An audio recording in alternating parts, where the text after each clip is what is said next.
La mesa ya está preparada. Doy la palabra a doña Nuria Guilló. Ella es responsable de investigación y dirección estratégica en LIBER, y la mesa que va a presentar, cuyas ponentes están a su lado, lleva por título Hablando claro, la aplicación del nuevo modelo de apoyos desde distintos puntos de vista. Gracias por vuestra atención. Nuria, el tiempo es tuyo. Nos quedamos con vosotras. Y un fuerte aplauso.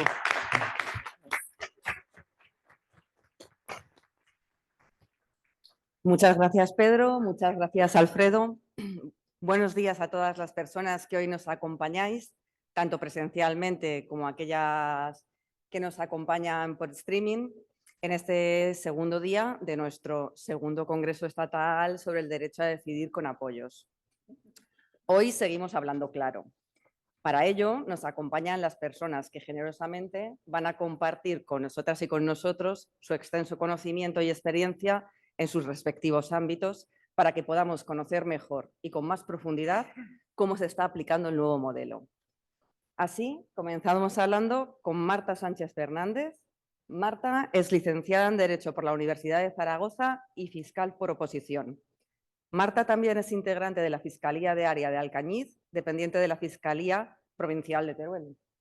Asimismo, es integrante en la Fiscalía Provincial de Zaragoza, donde ha desempeñado las siguientes funciones. Ha sido fiscal de menores, fiscal en la sección de partidos judiciales de Tarazona, Caspe y Egea, de los Caballeros, perdón, que tenía apellido, y en la actualidad es fiscal en la sección civil de la Fiscalía Provincial de Zaragoza, con cometidos, entre otros, de intervención en procedimientos de familia y apoyo a la discapacidad.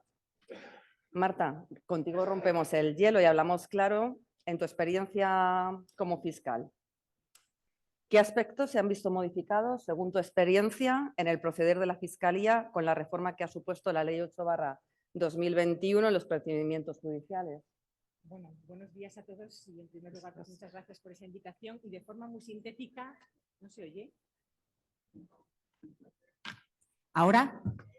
Bueno, pues gracias por la invitación, como digo, y de forma muy sintética pues lanzar pues 3 o 4 reflexiones porque tenemos muy poco tiempo y es preferible que luego pues puedan intervenir ustedes. En el proceder de la Fiscalía, yo trabajo aquí en Zaragoza y quería lanzar, bueno, pues esas 3 reflexiones sobre lo que está suponiendo un poco esta modificación, este cambio de perspectiva. En primer lugar, lo que ha sido la legitimación de la Fiscalía a la hora de interponer o plantear los procedimientos ante los órganos judiciales. Si bien antes efectivamente contábamos siempre con esas demandas contenciosas, ofrecíamos aquí al menos desde la Fiscalía de Zaragoza ese servicio a los ciudadanos, puesto que era exigible personarse con abogado, con procurador para interponer las demandas.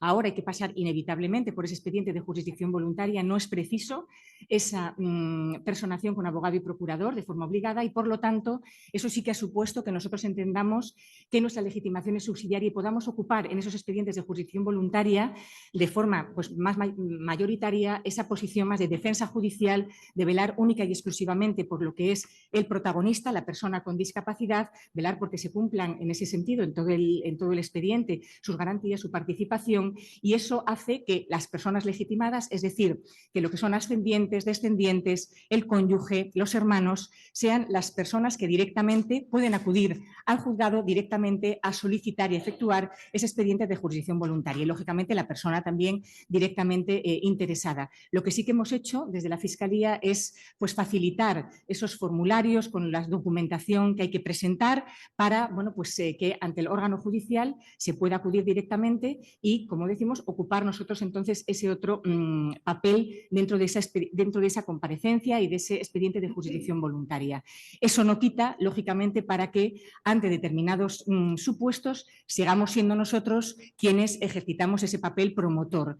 concretamente siempre que instituciones, fundamentalmente servicios sociales de ayuntamientos, de comarcas, las distintas unidades de trabajo social, de los hospitales, de los centros de salud, cualquier institución pública, privada o tercero, persona física que quiera poner en conocimiento de la Fiscalía una situación de necesidad de vulnerabilidad porque no hay una desestructuración familiar, porque aun existiendo esos parientes legitimados, efectivamente no se puede interponer directamente esa solicitud, lo valoraremos nosotros y seremos quienes y somos quienes efectivamente ocupamos también ese papel promotor. Pero sí que ha supuesto, como digo, una importante modificación en la mayor parte de los asuntos que promovemos nosotros ahora ante los órganos judiciales en ese expediente de jurisdicción voluntaria.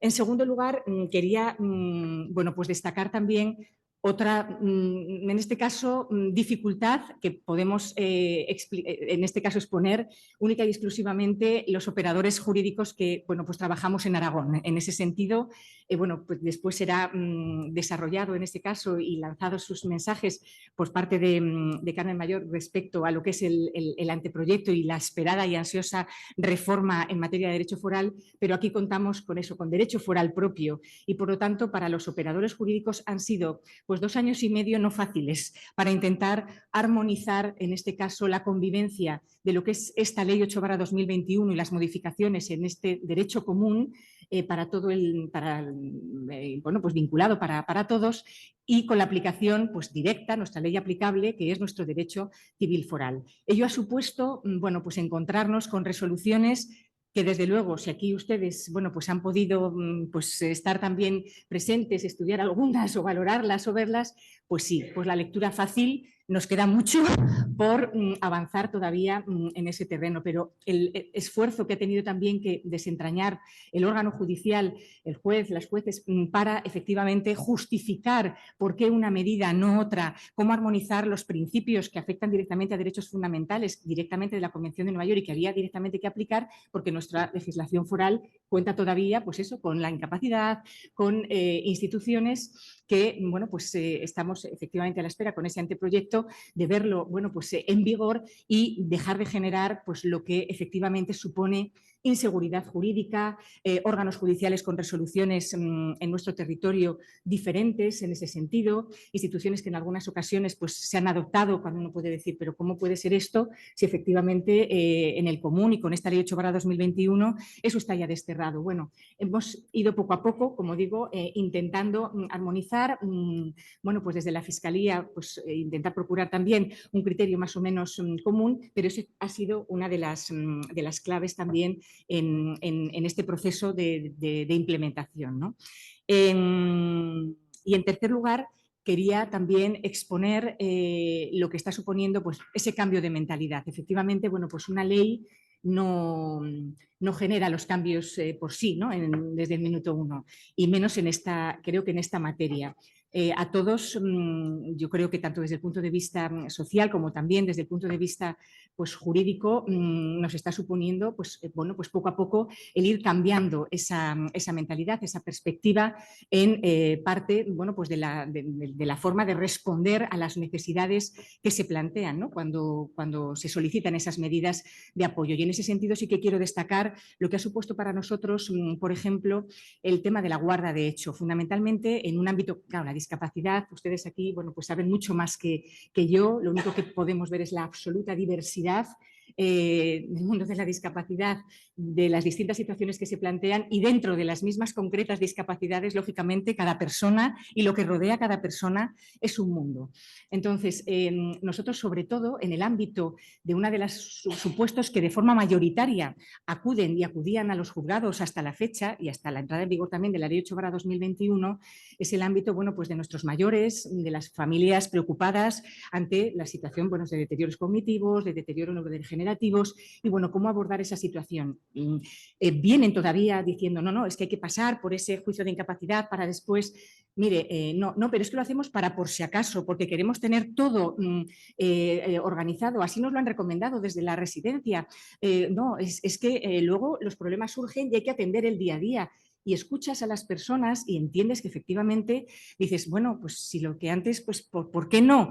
Y se han convertido esas comparecencias de jurisdicción voluntaria en espacios, pues asesores para efectivamente decir, mire, no, que no va a hacer falta por este motivo. Claro, ¿qué nos ha pasado con la guarda de hecho? Inicialmente el órgano judicial, al considerar que efectivamente estamos hablando de una figura, de una medida que es la prevalente en este caso, si se dan las circunstancias, que no es judicial, el órgano se sentía no impelido a establecer ningún pronunciamiento sobre lo que era la guarda de hecho, archivaba ese expediente de jurisdicción voluntaria por considerar que eso así existía y ya estaba. Hemos ido cambiando el anteproyecto, veremos, porque sí que prevé un instrumento, un mecanismo pues formal, porque lo que las personas también necesitan para operar en el tráfico jurídico es ese pues mínimo título habilitante que pueda decir, oye, que efectivamente yo soy guardador de hecho. Contamos aquí concretamente en Zaragoza, bueno, pues fundamentalmente los órganos judiciales que están haciendo ese en materia de exclusiva, digamos, en materia de discapacidad, ya en sus resoluciones judiciales, en el expediente de jurisdicción voluntaria, en los autos, no solo constatan la discapacidad de la persona, consideran que no se necesita ninguna medida de apoyo judicial, constatan que hay una guarda de hecho eficaz, pero sí que se están, permítanme la expresión, mojando en cuanto a determinar, puesto que hemos hecho audiencia de parientes, hemos tenido el informe social, hemos tenido el informe médico y tenemos todo ahí recogido en establecer en esa resolución, en ese auto, por lo menos de momento, mientras las cosas no nos cambien, quién es esa persona, con nombres y apellidos como guardador de hecho, qué pequeñas facultades en el día a día puede realizar para, bueno, pues intentar ayudar en ese tráfico jurídico habitual y, al amparo de los 287, qué actuaciones sí que necesitan en su caso autorización judicial. Pero esas son quizás las tres reflexiones que quería lanzar. Muchas gracias, Marta. Te quería preguntar también, a nivel estatal, ¿cómo se valora desde la Fiscalía General del Estado la implementación de esta reforma? Bueno, yo solo quería compartir, y ya me agoto el tiempo, y por lo tanto voy a compartir, creo que una reflexión para que luego también ustedes si no puedan decir. A nivel estatal hay un foro, un espacio que de forma anual se reúnen los fiscales especializados en estas materias en cada una de las fiscalías y de la mano de la fiscal de sala en materia de discapacidad se reúnen anualmente y donde, bueno, es posible compartir, como digo, bueno, pues esas debilidades, fortalezas, el termómetro un poco de cómo van las cosas, ¿no? En el último encuentro que tuvo lugar el 5 y 6 de octubre de este año pasado, de 2023, en Toledo, entre sus conclusiones sí que quería destacar una a modo de reflexión y es un poco la dificultad que se está teniendo en lo que es el desarrollo y el establecimiento de las curatelas meramente asistenciales. Se reflexiona por parte de los fiscales a nivel general que lo que se está viendo en la práctica es que está el espacio que la ley otorga a esta institución, a este espacio, está viéndose absorbido muchas veces por la guarda de hecho por un lado y por la curatela con funciones de representación en otro. La curatela asistencial, es decir, presupone efectivamente unos elementos muy concisos, tiene que haber una relación absoluta de confianza entre la persona que asume esa curatela asistencial y la persona con discapacidad, una presencia muy cercana, muy en el día a día y eso muchas veces no es fácil, no lo tenemos. Entonces, sí que se apunta a intentar en las resoluciones y en esas comparecencias donde se miden cuáles son y desentrañar esas necesidades concretas, el establecer también pues, curatelas mixtas, es decir, en el sentido de poder, el paraguas general es el del asistencial, pero poder atribuir funciones concretas, sobre todo en el ámbito instrumental, y se pone, por ejemplo, muchas veces efectuar un seguimiento o atención médica ante determinadas discapacidades o patologías que supongan, bueno, pues una especial importancia en que el curador acompañe, asesore, recomiende, siga ese tratamiento, muchas veces sin tener acceso a pues, la historia clínica, a tener interlocución directa con el profesional. Bueno, pues si se detecta que ese es el problema, efectivamente, para hacer respeto, establecer esa facultad concreta, que ya sería una facultad de representación, pero dentro de lo que es ese paraguas más amplio. También en el ámbito de la salud mental. No quiero, bueno, pues ya copar más tiempo porque lo acabo y dejar paso a las compañeras y, bueno, pues poder participar posteriormente en la interlocución o respuesta de otras preguntas.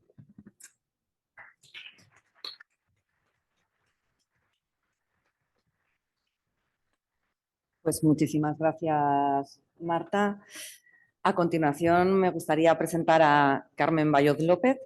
Carmen es catedrática de Derecho Civil de la Universidad de Zaragoza, contando en su haber con 6 sexenios y además directora de la Cátedra de Derecho Civil y Foral de Aragón. Entre otros méritos, en el año 2016 fue reconocida por el Gobierno de España a través de la Agencia de Cooperación Española y el Ministerio de Asuntos Exteriores, y tras haber superado un concurso público, como experta internacional en materia de régimen económico matrimonial, al efecto de impartir un curso de capacitación a lo largo de 20 días a los magistrados del Tribunal Supremo de Familia en República de Panamá. En el año 2022 fue nombrada vocal de la Comisión Aragonesa de Derecho Civil y la Fundación Jesús Bernal le concedió el Premio Aragón en Derechos Humanos por su trayectoria profesional en la investigación y divulgación del derecho civil aragonés. Desde 2023 dirige la Cátedra de Derecho Civil y Foral de Aragón de la Universidad de Zaragoza, que cuenta con la financiación y colaboración de Justicia, las Cortes y el Gobierno de Aragón, así como con la financiación de otras entidades privadas. Además, en 2024, por acuerdo del Gobierno de Aragón, ha sido nombrada presidenta de la Comisión Aragonesa de Derecho Civil. Carmen, has participado en la comisión que ha asesorado en el proceso para la elaboración del anteproyecto de reforma en Aragón. ¿Qué aspectos destacarías del anteproyecto? Pues buenos días a todos. Quiero ser puntual en el tiempo. Me han dicho que tengo 8 minutos, no los quiero desperdiciar, pero tampoco quiero ser descortés, en el sentido de que para mí es un honor estar con ustedes, estar como presidenta de la Comisión Aragonesa de Derecho Civil, en la que hemos trabajado. Les voy a contar cómo y qué hemos hecho, y un honor compartir esta mesa y disculparme por no poderles acompañar ni ayer ni posiblemente después por razones de agenda. He hecho ese agradecimiento a todos ustedes y mi gratitud por estar aquí.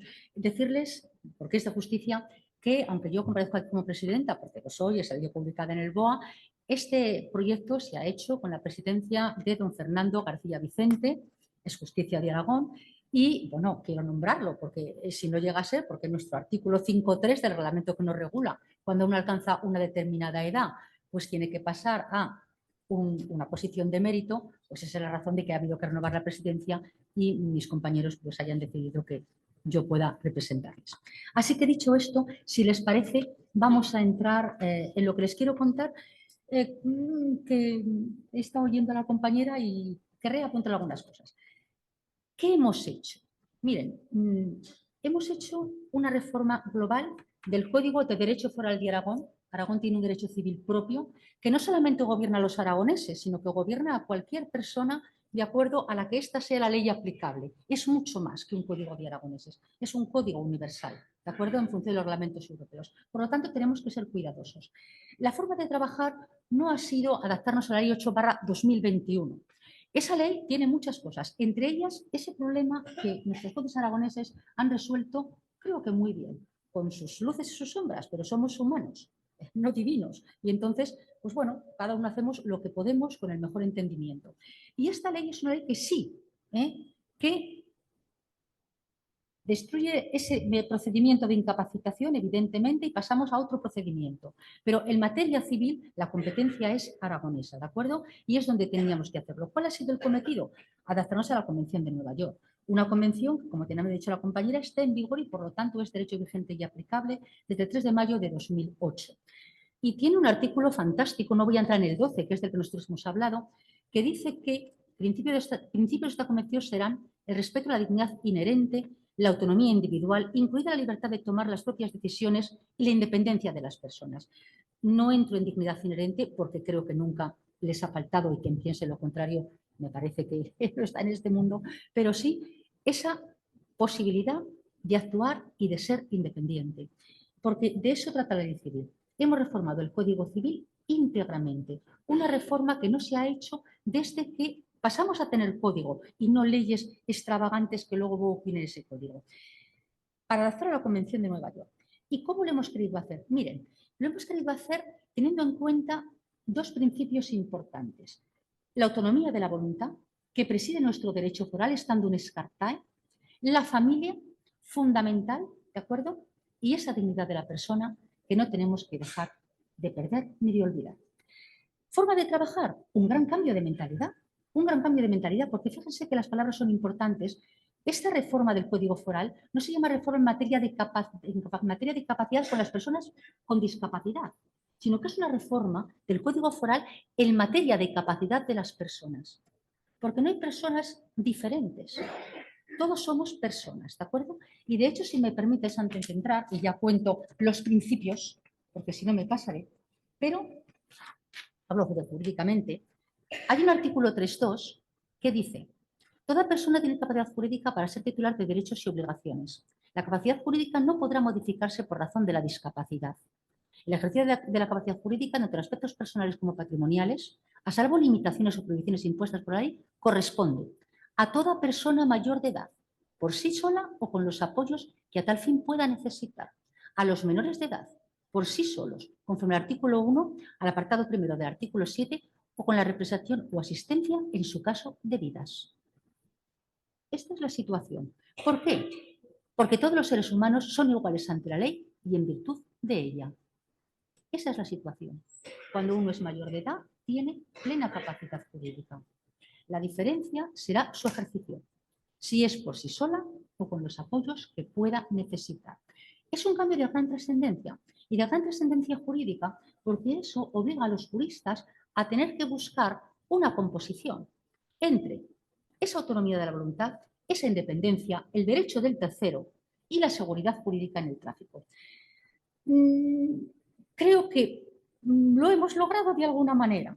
Y entonces, si les parece, porque me quedan creo que 4 minutos, voy a contarles unos principios. Verán, cuando mi compañera y muy buena amiga, la profesora María Paz García Rubio, dijo que la reforma 8/2021 dice: prescinde de la tradicional distinción entre capacidad jurídica y de obrar. Toma como premisa la voluntad del discapacitado y elimina referencias al interés superior de estas personas. Suprime la tutela de adultos y instaura curatela con medida de protección que pueda ser representativa en casos extremos. Diseña un sistema de apoyos plural y flexible que las personas con discapacidad puedan desarrollar su capacidad y no va a definir quién es la persona con discapacidad. Bueno, pues esto con sí con sa. En Aragón tenemos competencia y hemos creído, porque jugamos con ventaja, sabemos los problemas que esta ya ha tenido a través precisamente de compañeros juristas, algunos presentes en la sala, doña Sofía de Salas, que ha escrito mucho, el profesor Martínez de Aguirre, que sé que estaba y con el que, si me permiten, yo he cogido un capazo y casi no llego a la mesa, ¿verdad? Y bueno, y además la profesora Mayor del Hoyo y otros tantos compañeros con los que hemos podido ver debilidades y fortalezas para cometer seguramente errores, somos humanos, pero al menos los que conocíamos no, ¿de acuerdo? Y entonces, ¿cómo lo hemos hecho? Miren, ¿se rompe capacidad jurídica y capacidad de obrar? Es una forma de hablar. Hemos partido lo leído de que tenemos capacidad jurídica personal. ¿Cómo vamos a diferenciar? Simplemente capacidad jurídica plena para todos y es esa capacidad jurídica cómo se ejercita, o por uno mismo o con apoyos. Punto. Esa es la diferencia. De gran trascendencia, como les decía. En segundo lugar, por supuesto que se potencia la autonomía de la voluntad. ¿De acuerdo? En Aragón lo primero que se ha potenciado es regular unos mandatos de apoyo. Creo que bien regulados, ¿de acuerdo?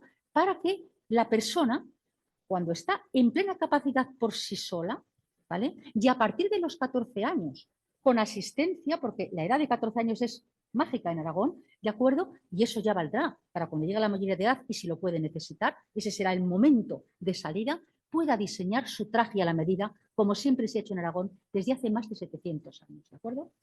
Seguidamente, ¿qué apoyos? Pues el mandato de apoyo en primer lugar, la guarda, de hecho, creo que está regulada con atino, por lo que luego diré, la curatela y el defensor judicial. Miren, estas medidas no son, por decirlo de alguna manera, exactamente excluyentes. No tenemos, como está pasando en el ámbito del Código Civil, que esperar a decir, bueno, es que hay un guardador de hecho, no ponemos curatela. Mire, no, el guardador de hecho, si cree que su función no puede dar más de sí, puede pedir una curatela. El guardador de hecho, si hay un mandato de apoyo, en las condiciones que regula el anteproyecto, puede ser complementado con una curatela. Entro en algo que ha dicho la compañera fiscal y me ha gustado, porque dice, las curatelas asistenciales, miren, hemos regulado 3 tipos de curatelas.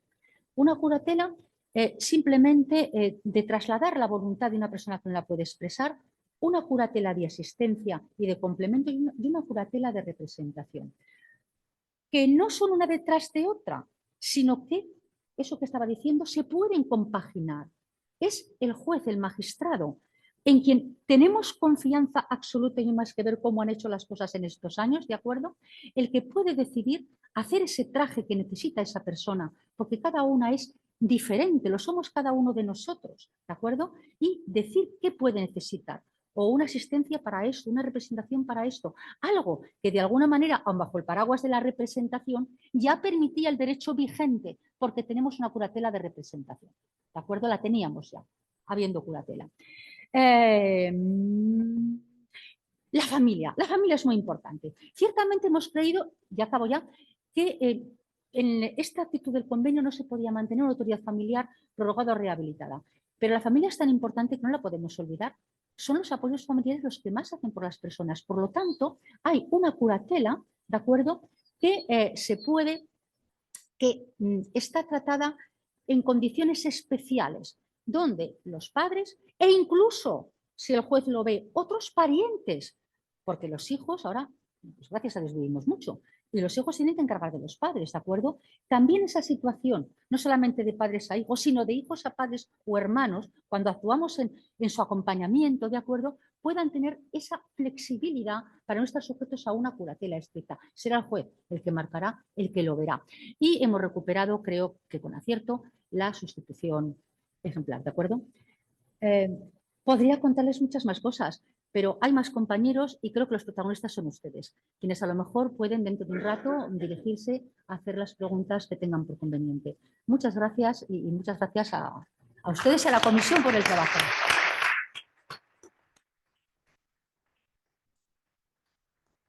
Pues muchas gracias, Carmen. A continuación, la tercera persona que nos acompaña en esta mesa es María del Carmen Gracia del Val. María del Carmen es licenciada en Derecho por la Universidad de Zaragoza, notaria por oposición. En la actualidad es notaria de Alcañiz, donde desempeña funciones como notaria archivera del distrito de Alcañiz.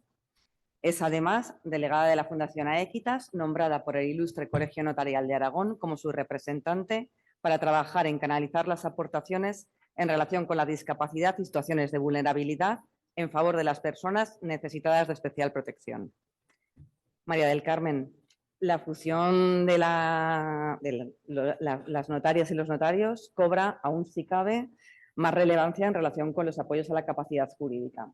En este sentido, ¿cuál es la función que realiza el notario apoyando a la persona con discapacidad y qué papel juega la autonomía de la voluntad en el establecimiento de las medidas de apoyo para el ejercicio de la capacidad jurídica de las personas mayores de edad, según la Ley 8/2021?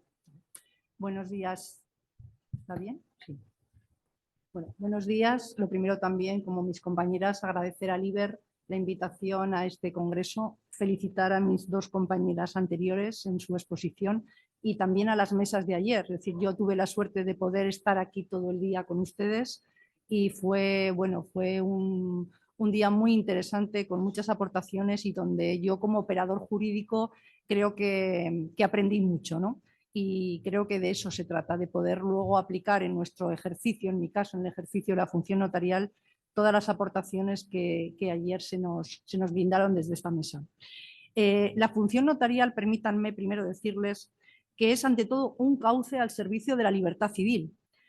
Ofrece a los ciudadanos, a todos, un cauce privilegiado para que puedan ejercer la autonomía de la voluntad, configurando sus relaciones jurídicas, personales, familiares, patrimoniales, como tengan por conveniente y plasmándolo en negocios o actos jurídicos en un instrumento público dotado de múltiples cualidades intrínsecas y extrínsecas. Por lo tanto, la razón de ser de la función notarial no es otra que dar seguridad jurídica a los ciudadanos, es lo que se ha denominado la seguridad jurídica preventiva.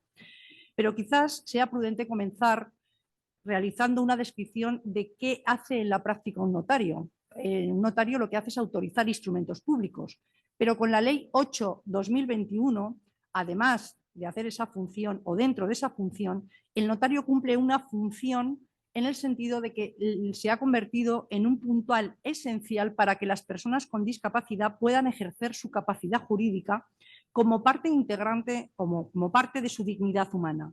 Y participará el notario activamente en el proceso de toma y expresión de sus decisiones. Por lo tanto, tras la reforma, la función notarial es un cauce para que la persona con discapacidad ejerza plenamente su libertad. Pero hay más. Se ha configurado al notario como apoyo institucional para las personas con discapacidad. Y es apoyo en el sentido de la convención. Es decir, el notario debe esforzarse activamente para apoyar a las personas con discapacidad y que éstas puedan de forma real y efectiva ejercitar en condiciones de igualdad su capacidad jurídica. El ordenamiento jurídico, por lo tanto, nos configura como un cauce para garantizar derechos fundamentales a través del ejercicio de la capacidad jurídica. Es una cuestión de derechos fundamentales vinculado a la dignidad de la persona, con independencia de las circunstancias, condición, actuación y, por lo tanto, dando seguridad jurídica preventiva como autoridad en las relaciones jurídicas público-privadas.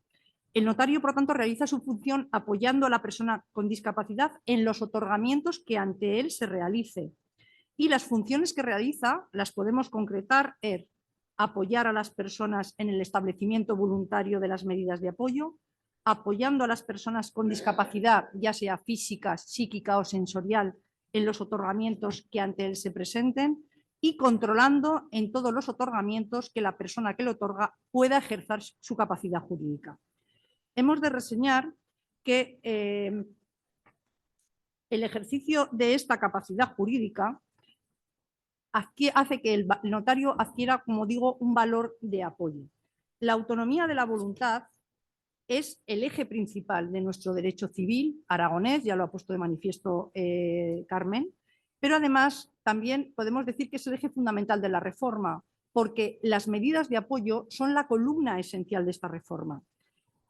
Sí es verdad que la ley no nos define qué son las medidas de apoyo, pero a mí, siguiendo a un compañero notario, Fernando Gomá, y teniendo en cuenta la dicción del artículo 249, me gusta definirlas como personas ayudando a otras personas.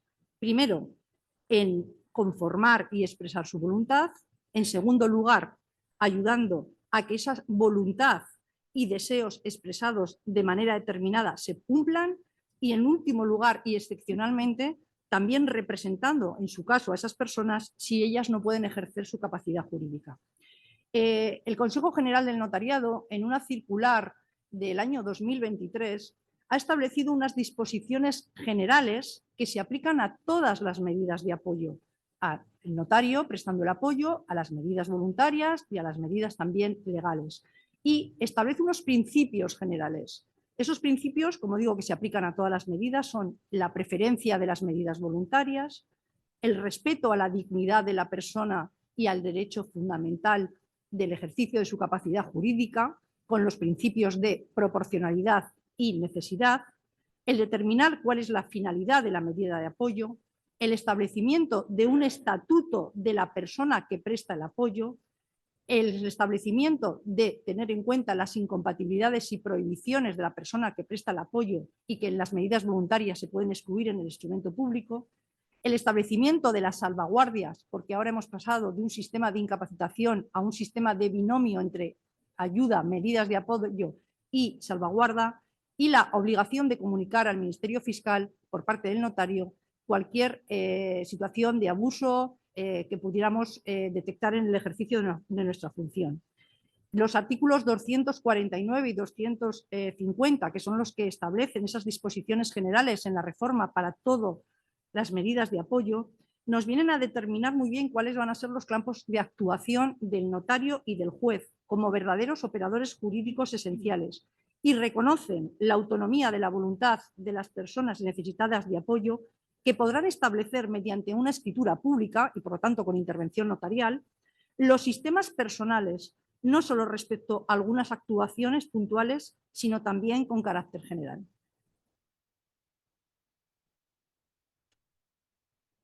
Has comentado, bueno, acabas de hablar sobre las medidas de apoyo voluntarias. Desde un punto de vista práctico, ¿cuáles son las de mayor implantación?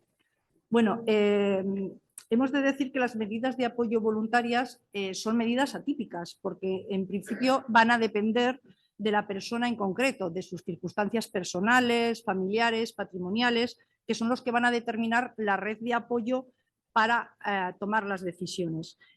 Todas las medidas de apoyo tienen que constar en escritura pública y con la reforma fundamentalmente tenemos dos escenarios. Tenemos la escritura de acuerdos de medidas de apoyo, que es en la que está regulada en el artículo 255, que establece que cualquier persona mayor de edad o menor emancipada en previsión o apreciación de la concurrencia de circunstancias que puedan dificultar el ejercicio de su capacidad jurídica en igualdad de condiciones, puede prever o acordar en escritura pública medidas de apoyo. Por tanto, es la escritura de acuerdo o de previsión de medidas de apoyo. Esta puede tener el contenido que la persona determine, incluso puede incorporar un poder preventivo, que en este caso, si es una escritura de acuerdo, pasará a ser un mandato preventivo, y esta escritura de designación, las personas que se designen como personas de apoyo deberán firmar también la escritura para comprometerse, para conocer el cargo y para comprometerse a cumplir ese estatuto de persona prestadora de apoyo. Esta escritura deberá inscribirse en el registro civil. Y por otro lado, tenemos lo que ya teníamos antes, que son los poderes y mandatos preventivos, que implican ya una representación voluntaria. El poder preventivo es una medida de apoyo por excelencia que tiene dos modalidades.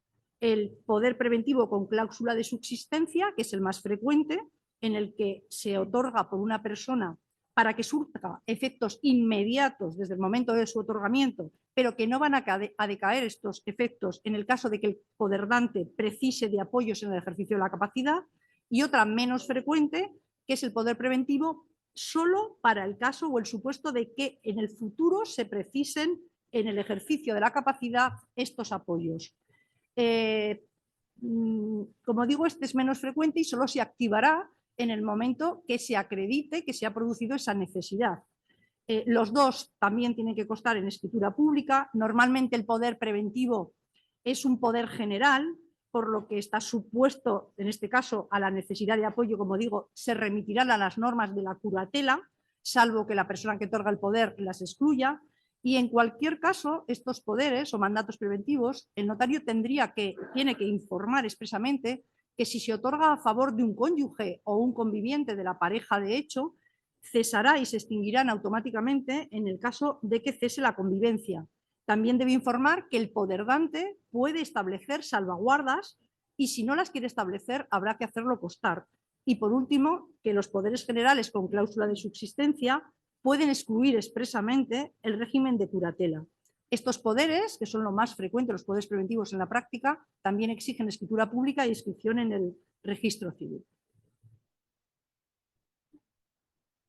Ya por último, María del Carmen, a lo largo del Congreso se ha hablado en varias ocasiones de la figura del guardador de hecho. ¿Cuál es la intervención del notario ante la existencia del guardador de hecho? Bueno, el guardador de hecho, ayer tuvimos ocasión de una exposición brillante por Inés, centrándonos en el tema del protocolo documento interpretativo entre la Fiscalía General y las asociaciones bancarias, pero a mí me gustaría resaltar que la ley nacional, la ley estatal, a diferencia de del proyecto de ley aragonesa, no nos ha establecido ni una definición del guardador de hecho ni la determinación de los criterios para saber cuándo estamos ante un guardador de hecho. Y aunque el guardador de hecho es una figura, medida de apoyo natural, informal, preferente a las medidas judiciales, pero subsidiaria a las medidas cuando existen medidas de apoyo voluntaria y judiciales, a veces podemos estar ante la necesidad de que se acredite adecuadamente en un momento concreto quién es el guardador de hecho de una persona y facilitar la prueba.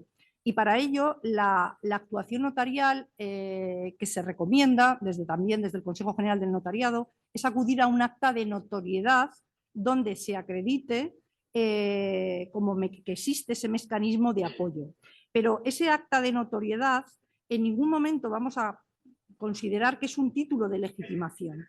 No es un título de legitimación, pues esto queda fuera.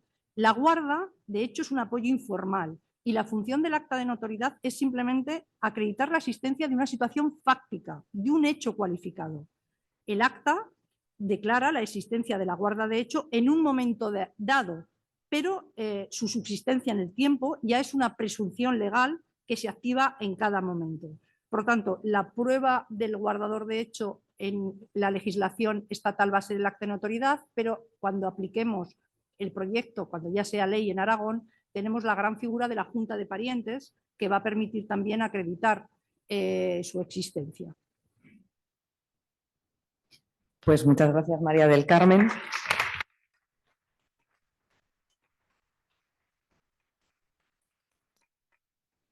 Y a continuación me gustaría dar paso en esta ocasión online a María del Carmen Barranco Avilés. María del Carmen es catedrática de Filosofía del Derecho y directora del Instituto de Derechos Humanos Gregorio Peces Barba de la Universidad Carlos III de Madrid. Su investigación se ha desarrollado en torno a dos grandes temas: el relativo a la aplicación y la interpretación del derecho y los retos contemporáneos a la universalidad de los derechos humanos. Y en relación con la universalidad de los derechos humanos, sus líneas prioritarias de investigación en los últimos años se han referido a la igualdad y no discriminación desde la perspectiva de los grupos en situación de vulnerabilidad. Cuenta con numerosos artículos, publicaciones, monografías sobre este tema y ha participado además en más de 80 congresos, seminarios y conferencias y en más de 40 proyectos, entre ellos 3 de carácter europeos como IPEM. Esta actividad ha sido reconocida con 5 sexenios de investigación y además ha compaginado su actividad docente e investigadora con tareas de gestión, de modo que, por ejemplo, ha sido vicedecana de doble grado en Derecho y Ciencias Políticas, del doble grado en Estudios Internacionales y Derecho de Igualdad y Cooperación, codirectora de la Clínica Jurídica en la Facultad de Ciencias Sociales y Jurídicas y vicerrectora adjunta de Orientación y Discapacidad en la Universidad Carlos III de Madrid. María del Carmen, además de todo lo que hemos visto en la presentación de tu trayectoria profesional, eres miembro del Observatorio de Jurisprudencia. ¿Puedes contarnos en qué consiste y qué analizáis? Claro, bueno, estaba intentando compartir o tratar de proyectar la página web del observatorio, porque como tenemos muy poquito tiempo, pues igual hubiera sido más eficiente, pero en cualquier caso, en el buscador Plena Inclusión Observatorio de Jurisprudencia y ahí aparece, y la imagen que aparece detrás de mí es un poco la imagen que hemos elegido para el observatorio. Muchísimas gracias por darnos la ocasión de venir a presentar este proyecto que a mi juicio es un proyecto tan relevante, pero bueno, al fin y al cabo pues casi es un proyecto del cual Liber forma parte, entonces el agradecimiento es por darme el honor de presentarlo yo. Bueno, el observatorio se lleva desarrollando desde marzo de 2022, empezó al amparo de una financiación pública, pero trasciende los límites de esta financiación. Es el resultado de una iniciativa de plena inclusión y colaboramos también Liber y el Instituto de Derechos Humanos Gregorio Peces Barba, que es el instituto del que formo parte. Hay un equipo de investigación amplio, multidisciplinar, donde están algunas de las personas que han intervenido en este congreso en los días previos, pues Esperanza Alcaín, Javier Anzuategui, Francisco Barifi, Patricia Cuenca, Inés de Arao, Rafael de Asís, Irene Vicente, Javier Dorado, Maripa García Rubio, Cristina Aguilarte, Antonio Luis Martínez Pujalte, Antonio Lejeren, Agustina Palacios, Cecilia Prados, Laura Razo, Torcuato Recover, María Laura Serra, Eugenia Torres, Irene Yepes y yo misma. Y no quería dejar de insistir en esta lista a pesar de que sea tan larga, porque me parece que los nombres que están ahí presentes dan cuenta de la solvencia del trabajo que se está realizando y de lo seriamente que nos estamos tomando este proyecto. A partir de un determinado momento también hemos sumado la clínica de derechos humanos, la clínica del Instituto de Derechos Humanos, que es la clínica Javier Romañat, y esto nos ha dado la oportunidad de incorporar al trabajo a los y las estudiantes de Derecho de la Universidad Carlos III. Bueno, el observatorio se llama Observatorio de Jurisprudencia sobre Sistemas de Apoyo a la Capacidad Jurídica, y el objetivo fundamental era dar seguimiento al modo en el que se está aplicando la Ley 8/2021, porque como decía hace un rato la señora Marta Sánchez, que es muy curioso, que somos todas Cármenes menos el hombre de la mesa, la moderadora y Marta Sánchez. Menudo lío para las personas que están manejando el tema audiovisual. Bueno, como decía la señora Marta Sánchez, pues las leyes, si no hay un cambio de mentalidad, no sirven de nada, y esta ley es una ley revolucionaria, una ley reformista, porque introduce una mentalidad completamente diferente, y entonces nuestro objetivo es valorar la aplicación de la ley a la luz del mandato de la Convención Internacional sobre los Derechos de las Personas con Discapacidad, que es un poco lo que trata de hacer la ley, a adecuar el sistema de capacidad al derecho reconocido en el artículo 12, el derecho a la igualdad ante la ley de las personas con discapacidad. Como objetivos, esto es un objetivo muy grande, muy ambicioso, entonces como objetivos más concretos, la idea es hacer un análisis, hacer un seguimiento, y a partir de este seguimiento proponer cambios metodológicos y normativos, establecer indicadores que nos permitan pues analizar y ver, identificar a partir de ahí buenas y malas prácticas, y identificar exigencias de formación, en principio de operadores jurídicos, aunque planteaba la persona que ha hablado en primer lugar en la mesa, el cambio de mentalidad trasciende el cambio de la mentalidad de quienes trabajamos en el mundo del derecho, de los operadores jurídicos. Ha habido varios retos que afrontar. Un primer reto fue el reto que supuso adoptar la metodología de indicadores. Entonces nos costó bastante trabajo el establecer unos indicadores consensuados por todas las personas del equipo, que nos permitieran identificar cuáles son buenas y malas prácticas. Entonces, algunos de los indicadores que hemos identificado como indicadores clave, y veo que son temas que preocupan también a las personas de esta mesa, tienen que ver con en qué medida se considera la voluntad de la persona con discapacidad, sobre si se realizan ajustes en el procedimiento, sobre si hay referencias o no a la convención. Y con todos estos indicadores y algunos otros, pues se hace una valoración de las sentencias. Hemos hecho un sistema por el cual las investigadoras y los investigadores vamos analizando las sentencias, vamos viendo cómo aparecen estos indicadores y valoramos si están muy mal, regular, bien. Como criterio general, una decisión está mal, ya lo decimos mal en esta primera fase del trabajo, cuando hay una privación total o parcial de derechos, cuando se ha adoptado sin participación de la persona, o cuando se establece un plazo de revisión de la decisión superior a 3 años sin que eso se justifique. Esta es la metodología. ¿Vale? La principal barrera a la que nos hemos enfrentado es que la mayor parte de las sentencias, porque no puede ser de otra forma, se refieren a juzgados y tribunales de primera instancia, y han sido proporcionadas por Plena Inclusión y por LIBER, quienes a su vez las han obtenido de sus redes de juristas. Esto nos daba un poco de miedo que pudiera generar sesgos, porque no es que haya una base a la que podamos ir para analizar todas las sentencias o para hacer una muestra definida con criterios, digamos, criterios científicos.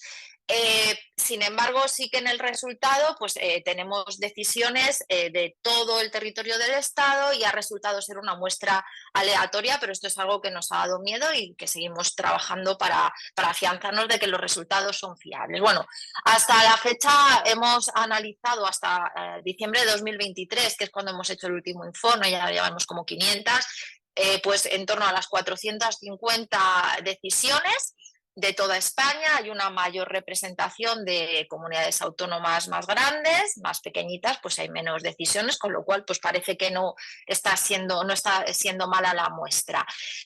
Todavía la mayoría provienen de procedimientos contenciosos, pero esto tiene que ver con que la mayoría se han producido en el momento en el que era todavía de aplicación la transitoria sexta. Cada vez en mayor medida pues esta proporción se va invirtiendo, y lo mismo ocurre con las decisiones en el marco de procesos de revisión, que hasta la fecha son pocas, pero sí que vemos cómo a final del periodo del que estoy hablando, pues se van incrementando las revisiones. Ahora, desde el punto de vista cualitativo, cosas con las que nos hemos encontrado, pues hay... también va cambiando, se ha notado una evolución y además veo que la normativa que se está preparando en Aragón pues intenta resolver alguna de las cuestiones de los problemas que nosotros nos hemos encontrado.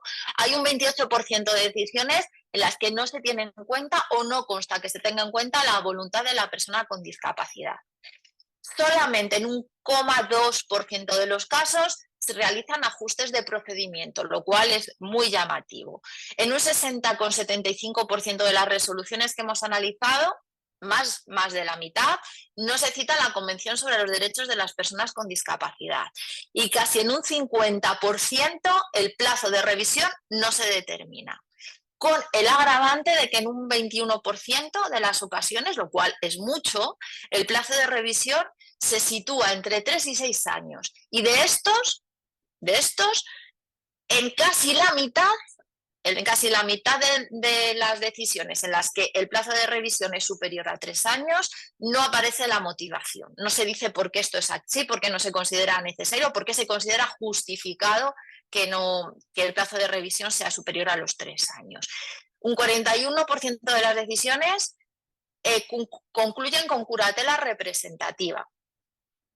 Y es curioso porque hay un 12% de las resoluciones en las que se reconoce, se identifica la guarda de hecho, y con esto se viene a dar respuesta a un problema que aparecía sobre todo en las decisiones iniciales, que es que a las familias se les pedía acreditación de esa situación de hecho y no sabían cómo hacerlo, y también se ha referido a ello la señora Marta Sánchez, y parece que es un problema que se va a resolver. Se resolvió por las indicaciones de las notarías, pero parece que se va a resolver de otra forma diferente en Aragón. Bueno, como yo soy académica, soy profesora de universidad, me interesa el tema de la formación. ¿Qué necesidades formativas se han detectado? Pues en casi un 61% de las resoluciones analizadas, los y las investigadoras aprecian necesidades de formación que tienen que ver, sobre todo al principio, esto también ya va cambiando, desde este punto de vista soy optimista, tienen que ver con el mayor conocimiento de la ley 821, de las normativas autonómicas, en el caso en la que las había, bueno, en Cataluña fundamentalmente. En un 34% se detectan las necesidades de un mayor conocimiento de la Convención sobre los Derechos de las Personas con Discapacidad y en general del enfoque de derechos humanos. En un 2% del modelo y del alcance, y en un 43% hay un mix de necesidades formativas necesitadas. Y bueno, yo creo que esto es un panorama general para no consumir tampoco más tiempo del necesario. Muchísimas gracias. Pues muchísimas gracias, María del Carmen.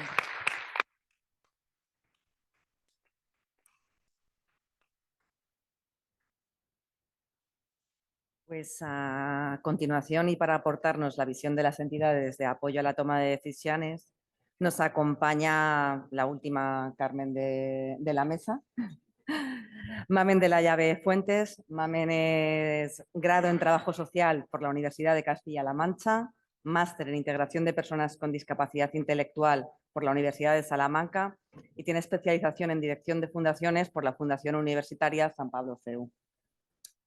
Mamen cuenta con 25 años de trayectoria en las entidades de apoyo a la toma de decisiones, incorporándose en 1998 al equipo de FUTUCAM, la Fundación Tutelar de Castilla-La Mancha, como trabajadora social, hasta que en el año 2012 asume las funciones de directora gerente de la entidad. En su dilatada trayectoria ha participado en múltiples foros, congresos, formaciones, tanto a nivel autonómico como estatal, y es miembro, entre otros, del Grupo de Trabajo Técnico de la Asociación NIBE a nivel estatal y del equipo de gerentes de Plena Inclusión Castilla-La Mancha desde su fundación. Mamen, según la reforma, la idea central del nuevo sistema es la del apoyo a la persona que lo precise. ¿Pero qué es el apoyo? A lo largo del articulado de la ley se establecen algunas claves. ¿Nos podrías explicar brevemente cuáles son esas claves y cómo se aplican realmente en el día a día de los apoyos? Bueno.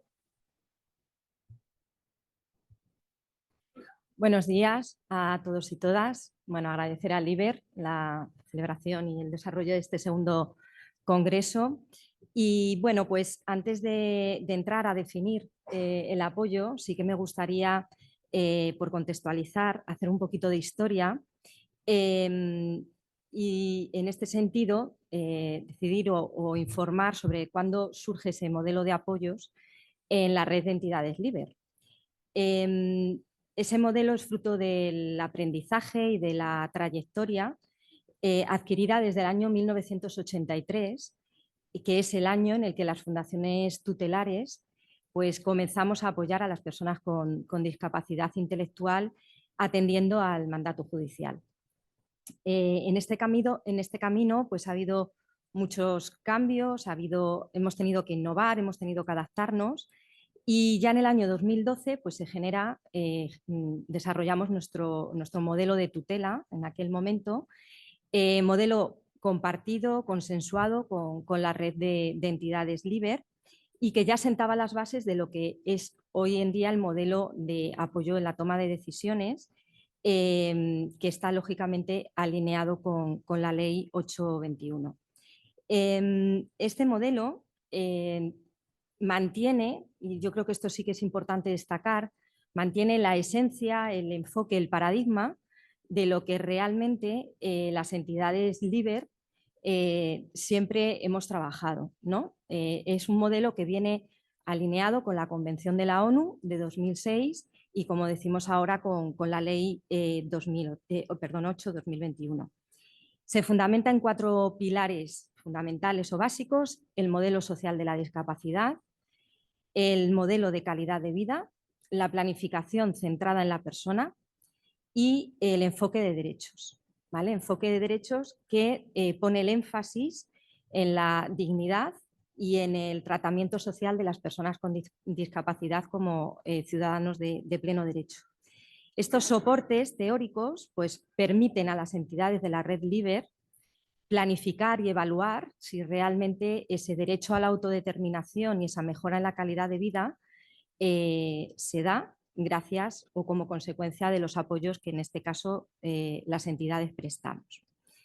Y bueno, pues para definir el apoyo, ya en el año 2014, el Comité de Derechos sobre los Derechos de las Personas con Discapacidad definía el apoyo como, en un término amplio, aquello que engloba arreglos oficiales y oficiosos de distintos tipos e intensidades, ¿vale? Esto decían que se debía aplicar respetando los principios generales del artículo 3 que establece la Convención y que ha comentado algunos de ellos nuestra compañera Carmen. Principios como el respeto a la dignidad, a la libertad de tomar la propia decisión, a la no discriminación, el respeto por la diferencia, la igualdad de oportunidades y demás. Entonces, dentro de la red LIBER, ¿cómo entendemos dentro de lo que es nuestro modelo el apoyo en la toma de decisiones? Bueno, pues lo entendemos como ese proceso por el cual una entidad de apoyo de nuestras características apoya a la persona con discapacidad para favorecer la libre elección razonada sobre diferentes aspectos de su vida, aspectos relacionados con la salud, con la economía, con las relaciones sociales, con otros muchísimos factores, pero siempre desde el respeto a su voluntad y sus preferencias, ¿vale? Entendemos también que el apoyo para el ejercicio de la capacidad jurídica incorpora lo que es el concepto de apoyo a la toma de decisiones, ¿vale? Entendiendo como base fundamental. Y también consideramos que los apoyos son diferentes para cada persona, esto es un aspecto fundamental, y esos para cada persona y para cada decisión. Y eso va desde hacer saber a la persona que tiene derecho a elegir y a tomar sus propias decisiones, pero también a saber sobre las consecuencias de esas decisiones, ¿vale? Eso también es importante. El apoyo debe generar oportunidades, debe generar alternativas de elección y también de desarrollo de habilidades.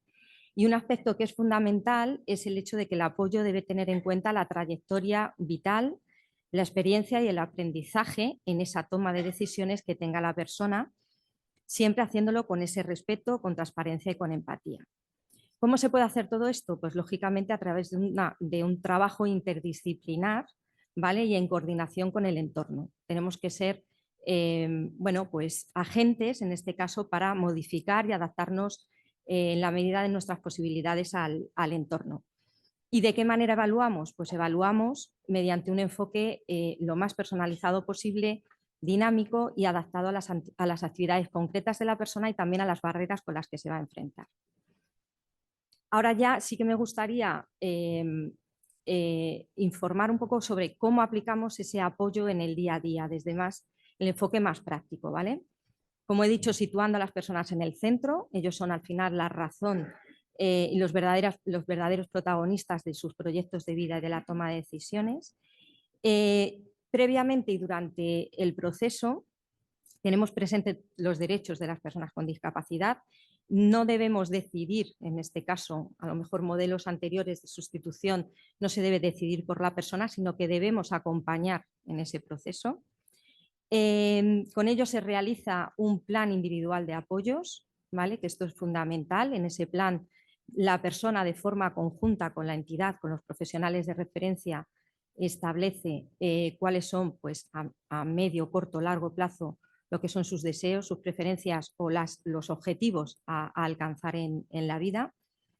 Y este plan, lógicamente, es evaluable y también es aplicable en coordinación con el círculo de apoyos de la persona, tanto natural como profesional. Profesional me refiero, pues, bueno, a entidades prestadoras de servicios u otros agentes o recursos comunitarios.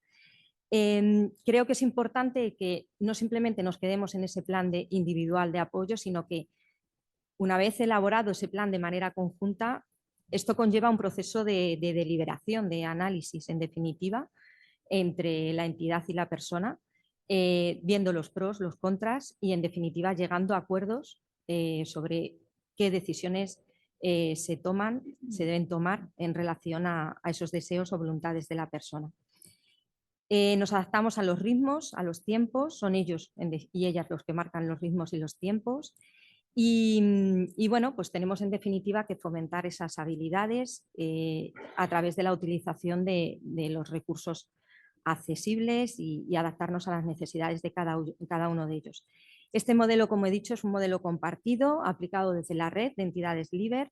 Desde la óptica profesional, yo creo que es un modelo que lógicamente se basa en la cercanía, en la calidez, en el acompañamiento a la persona, como he dicho, en la presencialidad, uno de los aspectos que recoge la ley.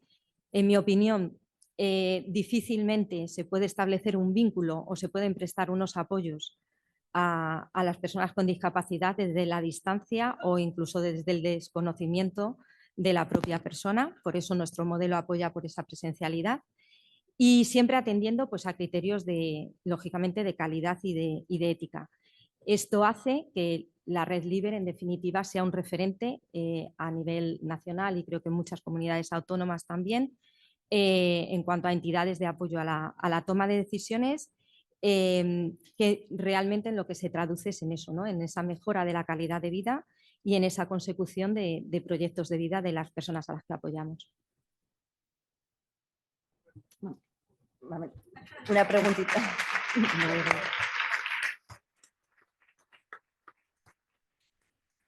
Quería hacerte una pregunta adicional, Mamen. Has hablado desde la perspectiva del apoyo profesional, que es el que proporcionáis desde las entidades, pero ¿crees que este modelo de apoyos es válido en cualquier situación? Por ejemplo, ¿puede ser el modelo a seguir por un familiar? ¿Y qué pasa con las personas con grandes necesidades de apoyos? Bueno, a ver, yo creo que es un modelo, con mi punto de vista, lógicamente, que es válido o aplicable para cualquier situación y, lógicamente, también aplicable para seguir por un familiar, ¿no? Lo que sí que es verdad es que hay que adaptar el modelo a las circunstancias de cada una de las personas, ¿no? En el caso de las familias, por norma general, las familias son las que tienen un mayor conocimiento en ocasiones de su familiar, ¿no? Entonces, esto también es algo que reconoce y que articula la ley, ¿no? Entonces, si lo que prima de este modelo es el actuar atendiendo a la voluntad, a los deseos, a las preferencias, al mayor conocimiento sobre la persona, pues creo que lógicamente es un modelo aplicable. Como digo, con adaptaciones, ¿no? Principalmente en el caso de personas con grandes necesidades de apoyo. Creo que con estas personas tenemos que partir de dos conceptos básicos. Uno de ellos, lógico, la dignidad, que es incuestionable, pero el otro de ellos también es la necesidad de escucha activa, ¿vale? ¿Y a qué me refiero en este caso con la escucha activa? No nos vamos a engañar, es una preocupación, es un reto dentro de la red de entidades LIBER. También es verdad que no existe, y creo que no debería de existir, una segmentación de entidades de apoyo en función de esas necesidades de apoyo. Realmente abogamos por un modelo en el que entendemos que somos capaces de prestar apoyo en la toma de decisiones a toda persona que lo necesite, independientemente de sus necesidades, en base a nuestro modelo, en base a la convención.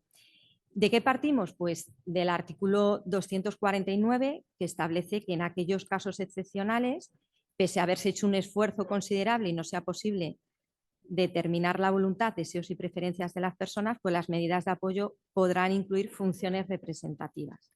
¿Esto qué supone? Pues que dentro del modelo de apoyos del IBER entendemos que nos tenemos que basar en un conocimiento profundo de estas personas, ¿vale?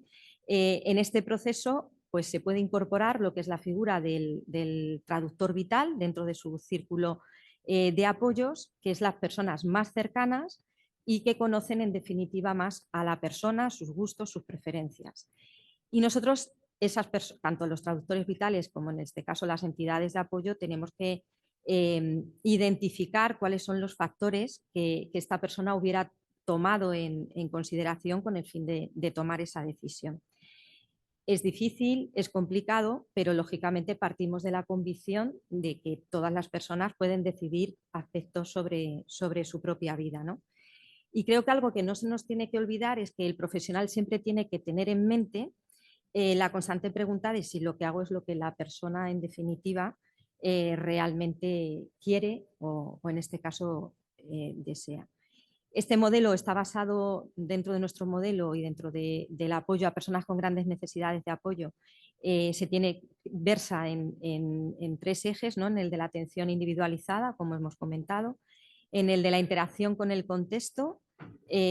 Los apoyos no se deben únicamente prestar desde las propias o desde los servicios que generamos las propias entidades. Estos apoyos no solo se establecen desde estas áreas, desde la área económica, social, sino que son apoyos que tienen que generarse también en la interacción social con el entorno y dentro de lo que es el trabajo multidisciplinar, como hemos comentado, en esas alianzas o sinergias que entre las organizaciones también tenemos que trabajar.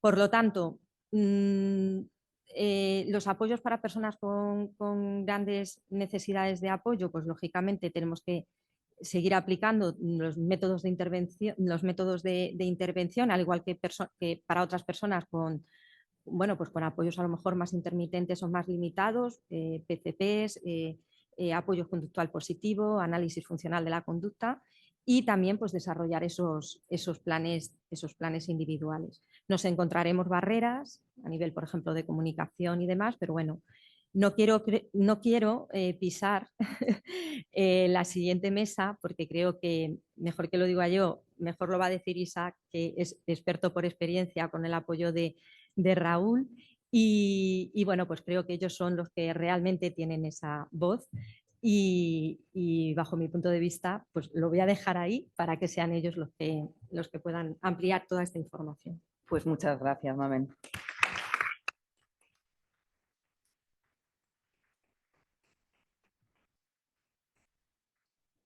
Bueno, ya para finalizar esta ronda de presentación y de avance en el conocimiento sobre la aplicación del nuevo modelo, y como no podía ser de otra forma, ahora nos van a hablar de la aplicación desde la perspectiva de las y los principales protagonistas, las propias personas con discapacidad.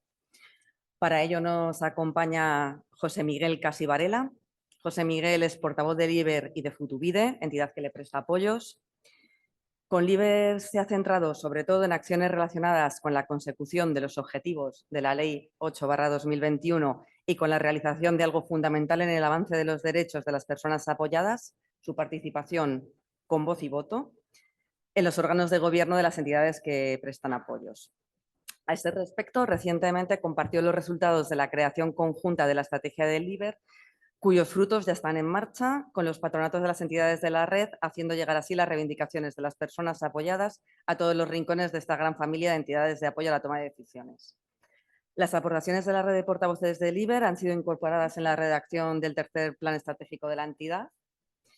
Y además, con Futuvide, José Miguel ha participado en actos como Mi Voto Cuenta, organizado por FEBAS Plena Inclusión, en el que las personas con discapacidad intelectual tuvieron una mesa redonda con los candidatos y candidatas a diputadas generales de Vizcaya, hablando de los compromisos adquiridos y cumplidos o no, de las votaciones previas y, por supuesto, de las propuestas para las legislaturas futuras.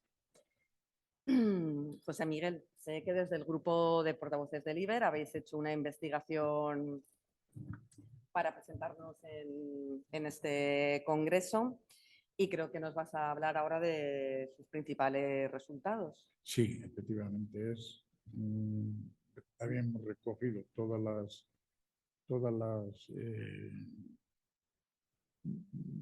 las encuestas que mandamos a los diferentes puntos de España. Con eso se ha hecho una valoración y es la que os quiero mostrar.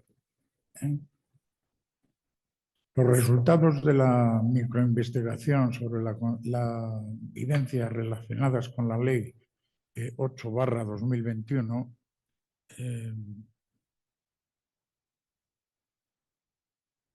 ¿qué hemos hecho? ¿Por qué lo hemos hecho? Pues han contestado 65 personas y 12 entidades de apoyo de la red LIBER, que han sido, que nos han explicado acerca de cómo viven el cambio de la ley 8/2021 ha supuesto en sus vidas ese cambio. Bueno, pues unos han contestado saber que hay una ley muy importante relacionada con los apoyos, esa es la que lanzábamos nosotros, que recibís a las personas con discapacidad y que ha cambiado un poco. Bueno, los resultados, en primer lugar, son unos, la mayoría de las personas participantes a la investigación conoce la existencia de la ley, pero no el contenido en su profundidad. Percepción general de que falta hacer una difusión adecuada. Saber de la ley por su facilitador, por su función de apoyos, redes sociales o medios externos. Deseas que desde que la ley ha cambiado, ¿notas de qué manera en la que recibes apoyos también ha cambiado? Bueno, un número importante de participantes siente que han recibido más apoyo y han podido realizar más tareas por sí mismas desde el cambio de la ley. Ejemplos, pues el cambio de experimentados es decidir sobre las propias imágenes del socio, lugar, personas y personas con las que convivir. Otras tienen que aún falta, otros piensan que aún es pronto para evaluar. Varias personas mencionaban que la Fundación ya les daba apoyos a estos cambios en la ley, teniendo en cuenta sus opiniones y decisiones. Se repite la afirmación: ya no tengo que pedir permiso. Un participante menciona dificultades para adaptarse a su nuevo equipo de referencia. ¿Por qué podría mejorar esos apoyos para que se represente totalmente tu derecho a decidir? Unos nos han contestado en general, las personas participantes están satisfechas con el respeto a sus derechos y su capacidad para tomar decisiones. Otras echan en falta la universalización de este derecho y la necesidad de que en todos los lugares se reconozca su derecho a decidir. ¿Qué hace falta cambiar cuando vas al juez para que te sientas que el juez o jueza te escuche y te tiene en cuenta en sus decisiones? Bueno, aquí contestamos, algunas personas dicen que es necesario que las preguntas sean más fáciles de entender y desean más tiempo para prepararse. Otros, por el contrario, algunas personas participantes se sienten escuchadas y respetadas durante el proceso legal. Sugerencias para mejorar el proceso.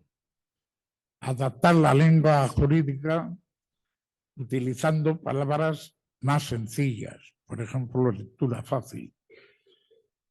Más tiempo para hablar y ser comprendidos. Tener mayor apoyo y preparación para expresarse mejor. Y estar acompañados por una o por uno o por una referente o facilitados en el juzgado. Se menciona la importancia de que el juez o jueza muestre más empatía y hable más claro y se dirija a las personas con discapacidad. Aquí solamente desearos gracias y este ha sido el resultado, sí, el resultado de esta encuesta.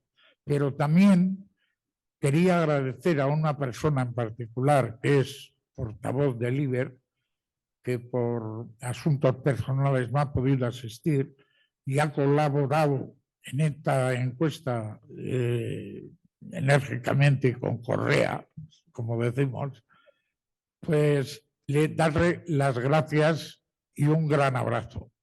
Gracias. Jacinta. Me he dejado, como decía aquel, caramelo en el colegio, porque la persona es Jacinta García.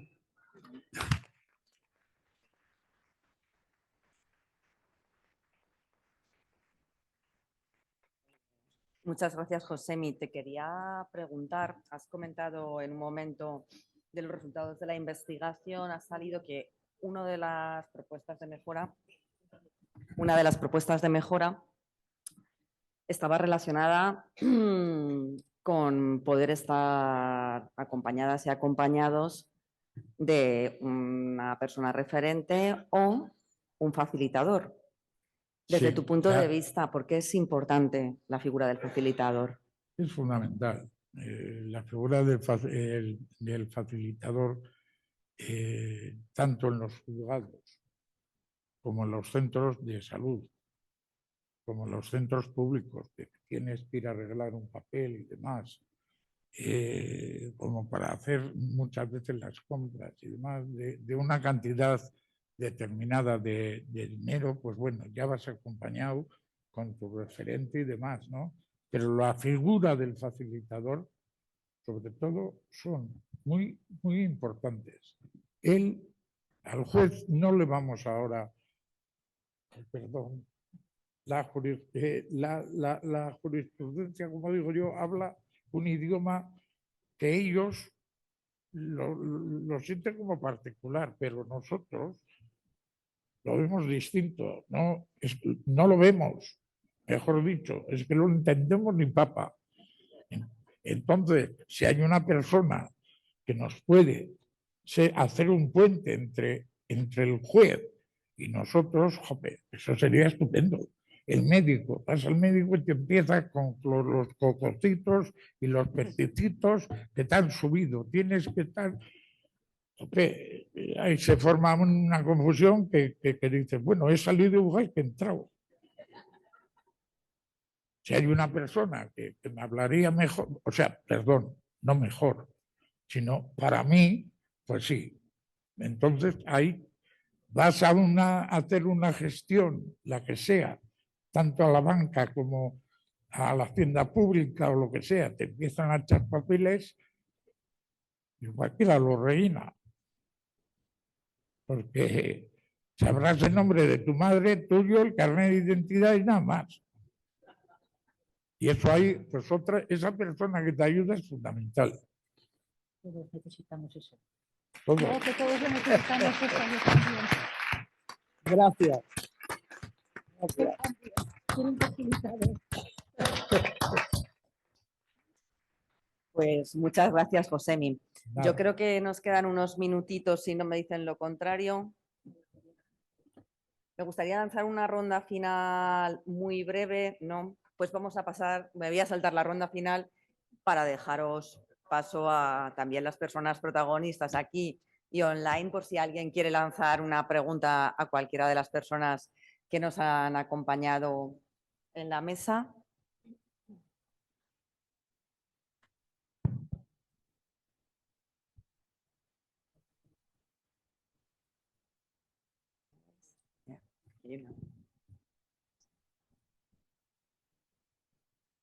Muchas gracias, ha sido todo interesantísimo, todos los ponentes han sido fantásticos y José Miguel, maravilloso, pues lo has explicado fenomenal. Una pregunta respecto a cómo solucionar un problema. Hay muchas resoluciones, autos, que hablan de curatela asistencial, fundamentalmente asistencial, y solo representativa cuando no sea posible contar con la anuencia de la persona porque no es consciente de su dificultad por motivo de su enfermedad. ¿Cómo le acreditas a un banco o a Hacienda o a quien sea que no has podido contar con la anuencia de la persona por motivo de su enfermedad? ¿En la misma resolución? ¿En la misma? Es mucho más habitual de lo que se cree y lo pone tal cual. Esencialmente asistencial y solo representativa cuando no sea posible contar. Claro, ¿qué le dices a la persona? Haz constar aquí que no eres consciente de tu enfermedad y que por eso no me estás dando la autorización. Que es imposible acreditarlo. Pues es muy habitual. Claro, yo de las resoluciones en las que muchas veces, ahí creo que hay que ser más claro para facilitar esa seguridad en ese sentido. No es fácil individualizar la vida en una resolución. Eso también, el esfuerzo que estamos haciendo, creo que tanto, y nos queda por hacer, tanto desde el punto de vista pues, de los propios la propia medicina forense, cuando analiza también la documentación, se entrevista con la persona, ve los informes sociales. Necesitamos ir al grano sobre esa persona en concreto que puede estar necesitando. Entonces, muchas veces se habla en general, pues supervisiones y apoyos. Y claro, cuando luego tenemos que concretar o pedirle al juez y el juez o la juez tienen que resolver en concreto, pues no es fácil el reconducir luego pues la vida en el día a día, pero claro, sobre si hay facultad o no de administrar, por ejemplo, una cuenta, si hasta qué punto el dinero de bolsillo, nosotros nos mojamos hasta a veces en las cantidades, quiero decir que según lo que se ha planteado, pero con lo que usted comenta y transmite, me parece un poco incompatible eso en el ejercicio luego en el día a día. Quiero decir, ¿cómo vas a...? Si por un lado, si es asistencial y Y si damos facultades concretas de representar, porque administrar también, ¿qué es? ¿No? Representar es una de las salvaguardas precisamente que se establecen como regla general y es perfectamente posible, pero claro, hay que concretarlas lo máximo en cuanto a ese acto jurídico respecto del cual sí que planteamos una representación. Claro, dejar al albur de que un tercero, bueno, que no es operador jurídico con competencia para determinar eso, entiendo que no es posible. Y cuando una curatela es asistencial y hace falta para desarrollarla de la forma adecuada una determinada información de Hacienda o de entidades bancarias en cuanto a posiciones, la Fiscalía ve adecuado que en la resolución pudiera constar esas facultades representativas para obtener información tanto de entidades bancarias como de Hacienda, por ejemplo. Claro, ese es uno de las reflexiones que quería apuntar al final, que en ese foro de fiscales a nivel genérico se ha comentado. Quiero decir, es que la curatela asistencial, sin más, en los términos que queda regulada como esa recomendación, asesoramiento, complemento, presencia en cada uno de los espacios. No sabemos tampoco en lo que es Código de Derecho Civil Común y Ley 821, eso es, pues no resulta, a veces no resulta eficaz para lo que pretende. Entonces, si se refuerza con esas pequeñas facultades instrumentales que puede precisar el curador asistencial en cuanto a acceso a determinada, pues yo he hablado, he puesto el ejemplo del tema médico en ese sentido, ¿no? El acceso al historial, por ejemplo, para poder efectuar de forma adecuada ese seguimiento, o profesionales que a veces no permiten la entrevista directa con el pariente, ¿no? Porque es la autonomía de la voluntad. Bueno, pues igual es necesario y es preciso. Entonces, bueno, pues intentar aterrizar al máximo en lo concreto. Y dejo paso a Carmen, que quiere rápidamente intervenir.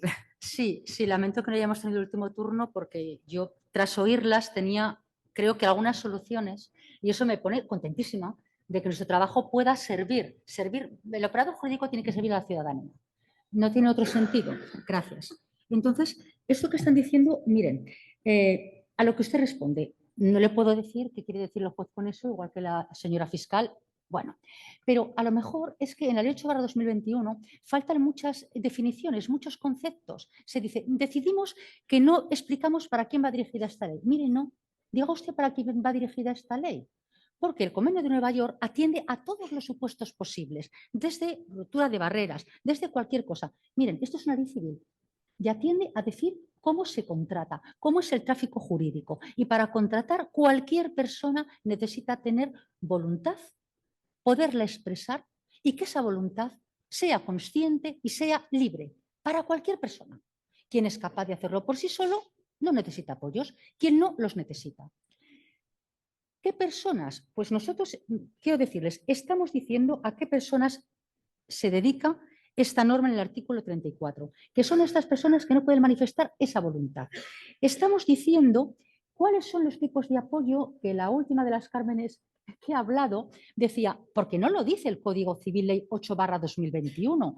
Aquí sí que decimos lo que son los apoyos y lo voy a leer, porque creo que si al juez le damos herramientas, es un profesional que va a saber interpretar. Y a eso que dice usted que no se propone, creo que un juez aragonés con esta norma sabrá qué es lo que significa cuando esa persona no puede decidir. Lo busco, es que no quiero hacerles perder el tiempo porque sé que estoy fuera de él y me molesta mucho no perder el tiempo. A ver, quiero leerles, si soy capaz de encontrarla. Sí, miren, las medidas de apoyo. Las medidas de apoyo en atención a las circunstancias concurrentes podrán consistir en el apoyo a la comunicación, la consideración de opciones y la comprensión de los actos jurídicos, sus consecuencias, así como en la asistencia o en última instancia la representación en la toma de decisiones. Para eso son los apoyos, porque se trata de formar una voluntad decisoria que sea válida en el tráfico jurídico. En cada una de las curatelas que les he dicho, Las que son asistenciales se especifica en qué consiste la asistencia y cómo se presta. ¿Y qué es la representación? La última instancia, para cuando a través de esa asistencia o de estas medidas no consigues saber la voluntad de esa persona. Y entonces se actúa. Y cuando hay una duda, como en su caso, hay un precepto que dice que en esa representación hace falta, incluso para el curador con facultad representativa, una autorización judicial o de la Junta de Parientes en Aragón. Pues ahí tenemos una pista que un juez entenderá o que cualquier intérprete entenderá para qué hace falta esa representación cuando tenemos una duda. Creo que la norma debe facilitar la aplicación del derecho, para empezar a los ciudadanos y desde luego a los operadores jurídicos. Y creo que a través de las definiciones que hemos hecho se consiguen. En materia de guarda, de hecho, ese problema de la representación asistencia médica, nos hemos diseñado una norma en la que justamente atiende a eso. La familia apoya o como se pueda. Y entonces hay que poner la vida fácil a todos. Para eso está el derecho. No sé si hacemos justicia, pero miren, tenemos que conseguir convivencia, tenemos que conseguir ordenarnos y no dificultar el tráfico jurídico. Y se explican todos los actos para los que ese guardador de hecho puede concurrir en el médico, puede y le tienen que dar el informe y puede pedir ayudas sociales y puede disponer de pequeñas cantidades de dinero. Pequeñas, lo que entendemos todos y nos comprendemos. ¿Qué hace falta algo más? La Junta de Parientes, y puede explicarlo, ¿de acuerdo? Bueno, pues creo que ese es un poco, les quería, en estas prisas, que me he sentido satisfecha de ver que a esas dudas y a estas que ha planteado esta última Carmen, creo que hemos dado respuesta y entonces me da una gran satisfacción pensar, el facilitador no lo tenemos, pero es que yo quiero uno también. Así que, pues muchísimas gracias.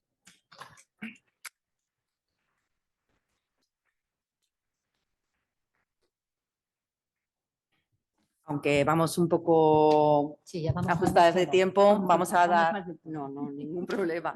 Vamos a dar paso a una última pregunta.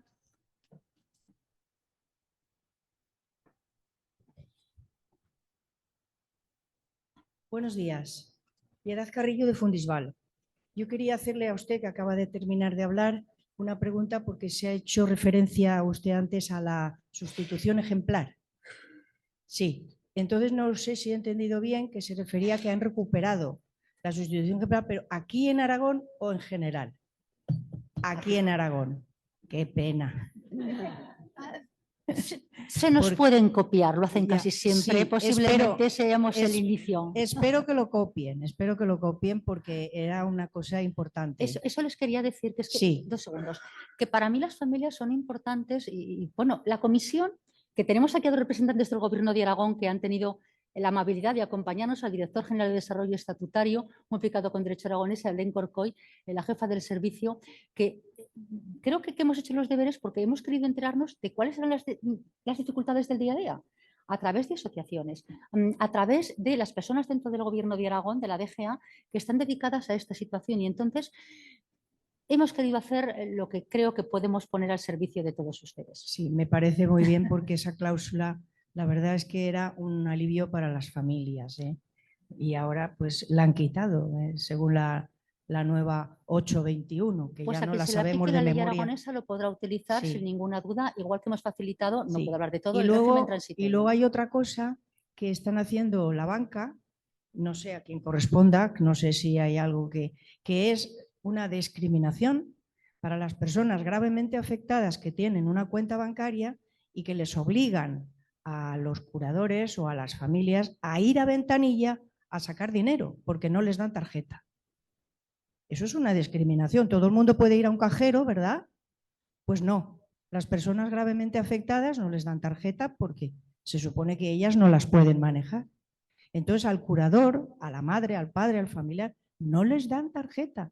Yo si tengo que sacar dinero de una cuenta de mi hija, por ejemplo, hablo por mi caso personal, pues no tengo derecho, yo tengo que ir a ventanilla. No sé si ustedes son conocedores de eso, pero he aprovechado para decirlo. Pues no, y porque me parece una discriminación, ¿no? Y estamos hablando de discriminación, que ya es una palabra que no debería existir, ¿verdad? Pues la verdad, una intervención, señora, muchas sí. gracias por conocerlo. Quería hacérselo notar para que en la medida que puedan, pues se pueda hacer algo al respecto, ¿no? Muchísimas gracias.